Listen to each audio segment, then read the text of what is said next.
Death row, man, is a spooky place. Late at night, you can just hear guys crying. It's just a sense of evil that lurks on death row.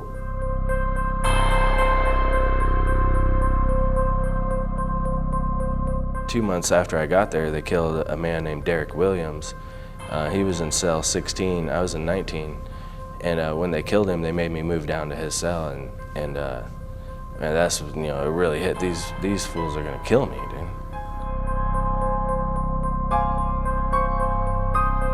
You're in a small room, 23 hours a day, with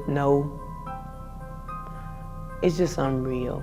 I mean, it's something that you want, and to talk about it is kind of hard for me.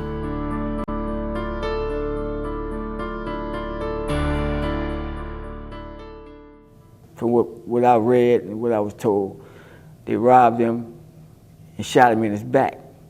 In the process of them doing this, I was around the corner with a girlfriend of mine. I heard the shots too, you know. And maybe like a week later, man, they started saying I was involved in the murder. Several people in the neighborhood telling them they have the wrong guy. You know, not only that, man, but they had a high-level informant who they used to go around the country busting guys. He told them I wasn't the one who did it. Wrong place, wrong time.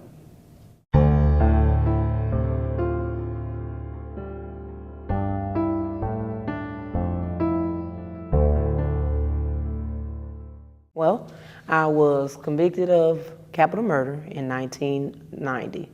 My death date, I was sentenced to die by lethal injection, March the 8th, 1990, and my death date was July the 2nd of 1990 for the murder of my son. When they took me in for questioning, I was trying to tell them what happened, and the investigator said, no, that's not what happened. You killed your child, you beat him, you did this and that to him. So they charged me with murder, and capital murder. I tried to talk to them and I tried to explain, and they didn't hear, they didn't listen to me. I mean, when I said I was trying to tell them what happened, and the investigator was like, that ain't what happened. They were screaming at me, they were yelling at me, and I was 17, so I was scared too. And I mean, when you're in that situation, I mean, you really don't know what to do, and I really didn't know.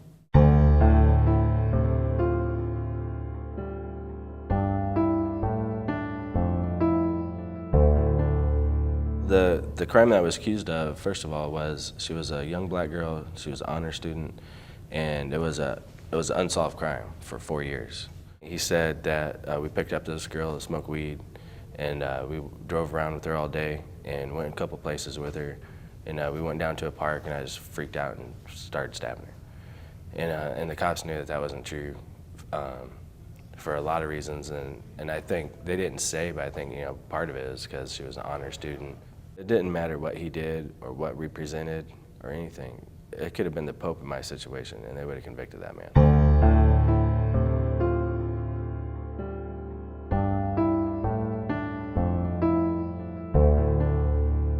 Witness the Innocence, you have the same kind of guys as you are. So you come, you know, these guys become like your brother. Y'all can relate, y'all can talk.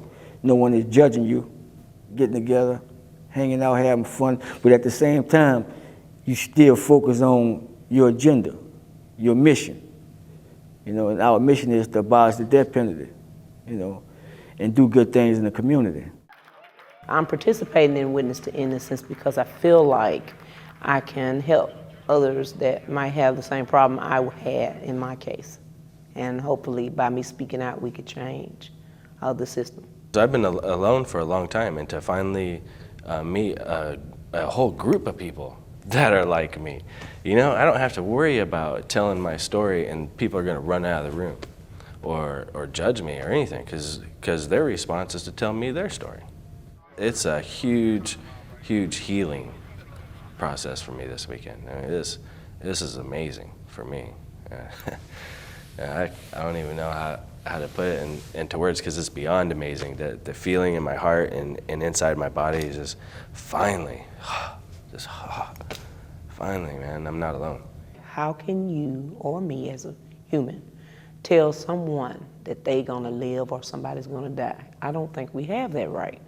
I mean, I believe in God, and I just don't think that if you're telling the person that actually committed a crime that, hey, you're a murderer, we're gonna kill you, and then you turn around and do to them what you're telling them not to do, how is that right?